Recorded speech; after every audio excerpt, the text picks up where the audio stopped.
नमस्कार, सप्ततारा न्यूजमध्ये आपले स्वागत आहे। न्यूज बुलेटिनमध्ये जाणून घेऊया आजच्या ठळक घडामोडी। भारतीय नौदलाचे मुंबई येथील जवान मदन जाधव यांना कर्तव्य बजावत असताना वीरमरण, कनेरखेड येथे शासकीय इतमामात अंत्यसंस्कार। मुंबई येथील भारतीय नौदलाच्या ब्रह्मपुत्र करंजा उरण या तळावर नेमणुकीस असलेले रडार प्लॉटर मदन दत्ताजी जाधव वय 33 राहणार कनेरखेड तालुका कोरेगाव यांना कर्तव्य बजावत असताना वीरमरण आले। मंगळवारी सायंकाळी 5:30 वाजता शासकीय इतमामात अंत्यसंस्कार करण्यात आले। त्यांच्या पश्चात आई, पत्नी व मुलगी असा परिवार आहे। कनेरखेड येथील शेतकरी कुटुंबात जन्मलेल्या मदन जाधव यांनी शालेय आणि महाविद्यालयीन शिक्षण घेतले। भारतीय नौदलामध्ये ते रुजू झाले।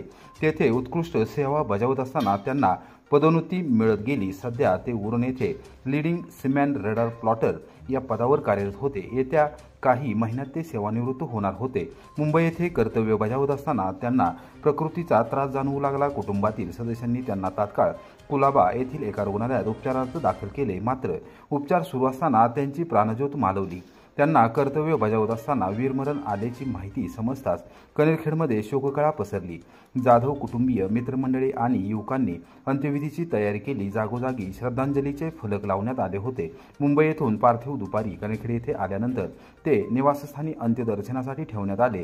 त्यानंतर सजवलेल्या वाहनातून त्यांची अंत्ययात्रा काढण्यात आली। यावेळी वीर जवान तुझे सलाम, भारत माता की जय चा जयघोष करण्यात आला। नौदलाच्या वतीने अधिकारी अमोल मल्पे, एल नायडू उपाध्ये यांच्यासह 34 जवान यांनी मानवंदना दिली।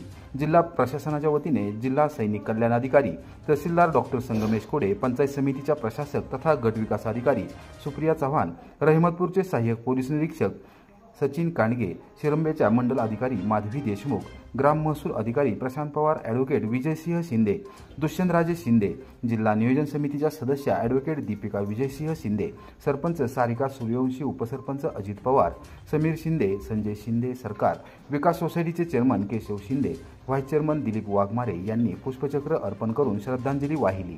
सातारा जिल्हा पोलीस दलातर्फे बंदुकीच्या फेरी हवेत झाडून मानवंदना देण्यात आली। त्यानंतर कुटुंबातील सदस्यांनी अंत्यसंस्कार केले। भारतीय नौदलाचे उरण, मुंबई येथील अधिकारी व जवान यावेळी उपस्थित होते। नायगाव येथे ज्ञानज्योती सावित्रीबाई फुले स्मारक व महिला प्रशिक्षण केंद्र उभारण्याचा महत्त्वपूर्ण निर्णय।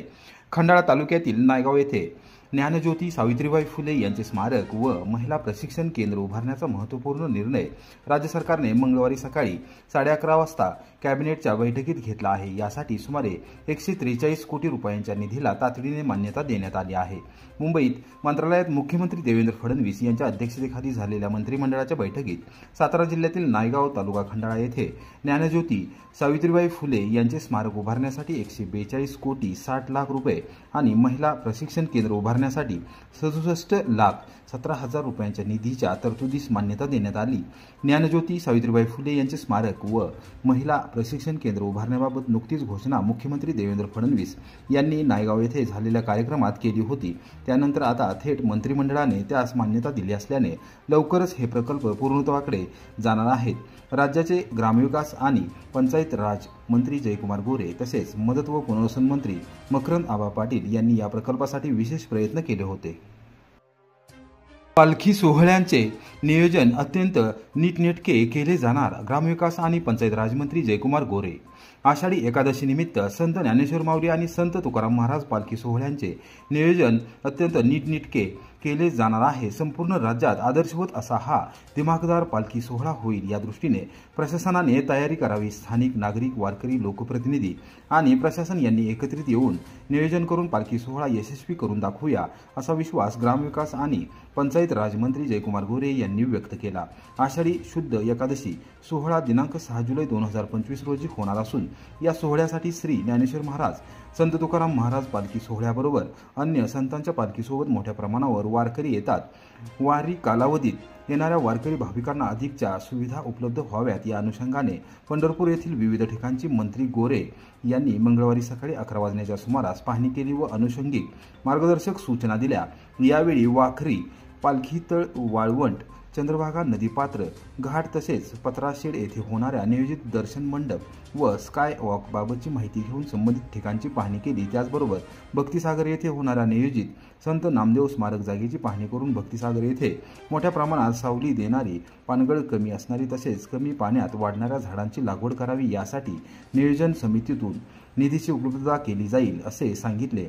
जिल्हाधिकारी कुमार आशीर्वाद यांनी वाखरी तळावर भाविकांसाठी करण्यात येत असलेल्या सोयी सुविधा तसेच पत्राशेड येथे नियोजित दर्शन मंडप व स्कायवॉकची माहिती दिली। त्याचप्रमाणे 65 एकर वर भाविकांसाठी देण्यात येत असलेल्या व नदीपात्रात प्रशासनाच्या वतीने करण्यात येत असलेल्या सुविधांची माहितीही त्यांनी दिली। जरंडेश्वर शुगर मिलची 15.5 लाख रुपयांची फसवणूक करणाऱ्या मुकादमास अटक, पोलीस कोठडीत रवानगी।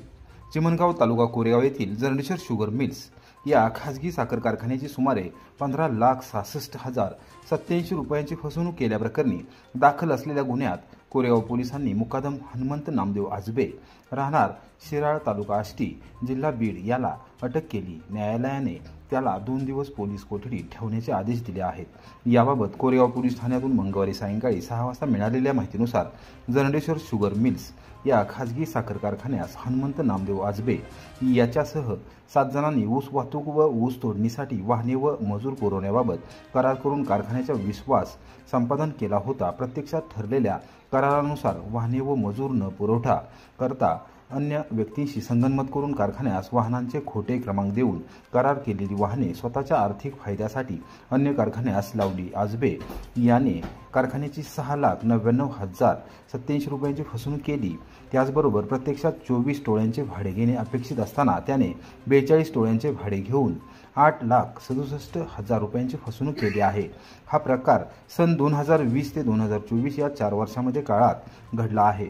या प्रकरणी कारखान्याचे कार्यालयीन अधीक्षक संदीप सावंत यांनी कोरेगाव पोलीस ठाण्यात फिर्याद दिली होती। त्यानुसार हनुमंत नामदेव आजबे, बिनपर नामदेव आजबे, नामदेव शामराव आजबे, रविकांत झुंबर आडागळे, प्रकाश अंबादास लवांदे, विशाल अंकुश आजबे, बाबासाहेब राजाराम भवर यांनी आपसात संगनमत करून एकूण 15,66,087 रुपयांची फसवणूक केली असल्याचे फिर्यादीत नमूद करण्यात आले आहे।